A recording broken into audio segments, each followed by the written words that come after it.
തിരുവചനം തിരുവചനം. തിരുവചനം ധ്യാനിക്കാം.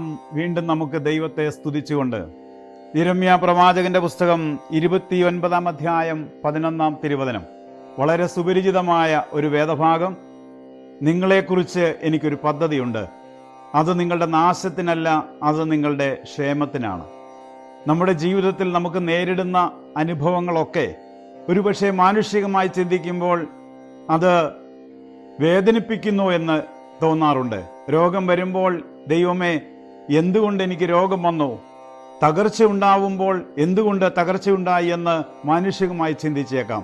എന്നാൽ ഏത് വീഴ്ചയും ഏത് താഴ്ചയും ഉയർച്ചയിലേക്കുള്ള പടവുകളാണെന്ന് തിരുവചനം ഓർപ്പിക്കുകയാണ്.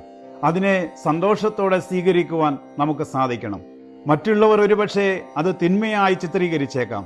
എന്നാൽ നമ്മുടെ ജീവിതത്തിൽ നമുക്ക് നേരിടുന്ന ഏത് പ്രതിസന്ധിയും അത് നന്മയിലേക്ക് ദൈവം തിരിക്കുവാൻ കഴിവുള്ളവനാണെന്ന് ബോധ്യം നമുക്കുണ്ടാവണം. ഉൽപ്പത്തി പുസ്തകം 50 അധ്യായം 20 വചനത്തില് ഇപ്രകാരം പറയുന്നു, നിങ്ങൾ എനിക്ക് തിന്മ ചെയ്തു, പക്ഷേ ദൈവം അത് നന്മയാക്കി. ജോസഫിന്റെ ജീവിതം എങ്ങനെയായിരുന്നുവെന്ന് ഞാൻ നിങ്ങളെ ഓർപ്പിക്കേണ്ട ആവശ്യമില്ല. സഹോദരങ്ങളാൽ അകലേക്ക് പോകപ്പെട്ട ആ സഹോദരൻ ഒരിക്കൽ തൻ്റെ സഹോദരങ്ങളെ കാണുമ്പോൾ ഇപ്രകാരം പറയുകയാണ്, നിങ്ങൾ എനിക്ക് തിന്മ ചെയ്തു, എന്നാൽ ദൈവം അത് നന്മയാക്കി രൂപാന്തരപ്പെടുത്തി. വളരെ മനോഹരമായ ഒരു ഗാനം സാജനച്ചൻ എഴുതി അതിന് ഈണം നൽകിയിട്ടുണ്ട്. ഒരു മഴയും തോരാതിരുന്നിട്ടില്ല. പ്രിയപ്പെട്ടവരെ, അച്ഛൻ്റെ ജീവിതം ഒരു വലിയ സാക്ഷ്യമാണ് ഈ വചനത്തിന് തന്നെ.